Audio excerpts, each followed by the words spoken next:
I was in the first grade on September 11th, 2001 when the Twin Towers in New York City were destroyed. I was belittled. I couldn't even begin to fathom why people would want to hurt other people. I guess it was my childish innocence that led me to ask my parents why mean people wanted to cause harm to other people. My mom told me that when she was a little girl, her daddy went off to fight in the Vietnam War. She said he never came home. When I was 10 years old, my cousin Jimmy went to Afghanistan to fight for our country. His wife Anna was pregnant with their first child, a girl. 5 months after Jimmy left, we got the news that he would never be coming home either. His baby girl never met her daddy. We all grew up and learned about the terrible events occurring in our society, as well as the occurrences of the past. We learned about the Holocaust and the mass genocide of the Jews, as well as slavery and other violent times. In 1971, John Lennon was disgusted by the amount of hate and violence in rallies during the Vietnam War.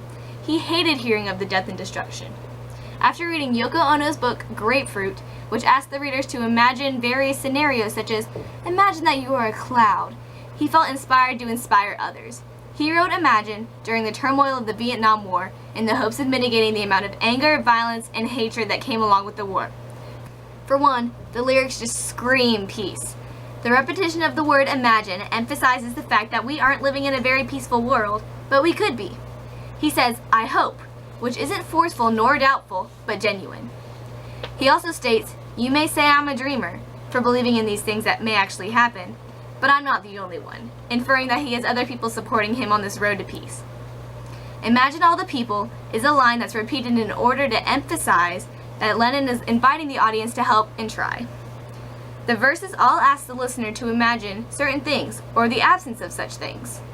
For example, imagine there's no countries, which implies that if there were no countries, there would be no country that would be considered the top country, the ultimate country, compared to others, and also no division among people.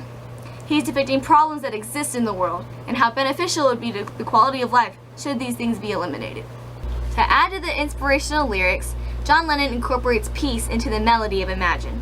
The song is played on piano in the key of C, which is the most basic key, and its simplicity really emphasizes the fact that the change to gaining peace is easy. It's simpler than people think. Lennon offers a very realistic view. He says it might not happen right away, but there's the possibility of true world peace. The fact that many know the piano as a soothing and gentle instrument adds to the extremely peaceful and tranquil vibe.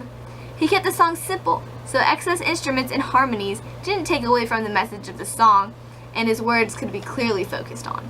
The music's very concordant rather than dissonant, and gives the impression that the chords played on piano should come nicely as the people of the world should. Lennon wanted the listeners to be in a state of serenity while listening to this song, and to experience how it really feels to be in that state. Then, once tranquility has been experienced, the listeners will want everyday life to be like that, to feel that sense of calmness. I mean, if you spend your whole life living in a clouded world, and you experience sunshine for once, wouldn't you want every day to be sunny? So the song's an excellent way of promoting peace by example. The simplicity of the song strengthens the promotion of peace. John Lennon advocated peace through Imagine and music. We can do the same. It inspired people back then to advocate peace by using his top Billboard hit, and it should continue to inspire us today because violence still happens. He wanted to help fathers come back home to their children and husbands back home to their wife. He helped fuel the pacifism movement. Instead of rallying and protesting for peace, he did it calmly, and the song really shows his intent for peace. He spoke, well, sang, out against war and violence, and the end of the war came shortly after. The theme of the whole song is that the world can be a better place if we try to create it. I know a lot of you are probably skeptical in believing that you can change the world, but I have a few simple tips on how you can start to try. For one, just breathe.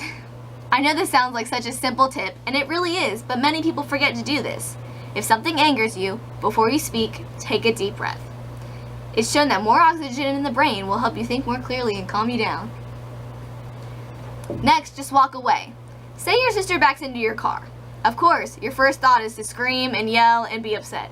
Sure, you can be upset, but rather than pour out all of your anger and emotions onto her right now, just walk away. Take a step back. Take a break and come back to the situation later. The same goes for homework or a big project. If you get stumped, take a break and think about it to relieve your stress.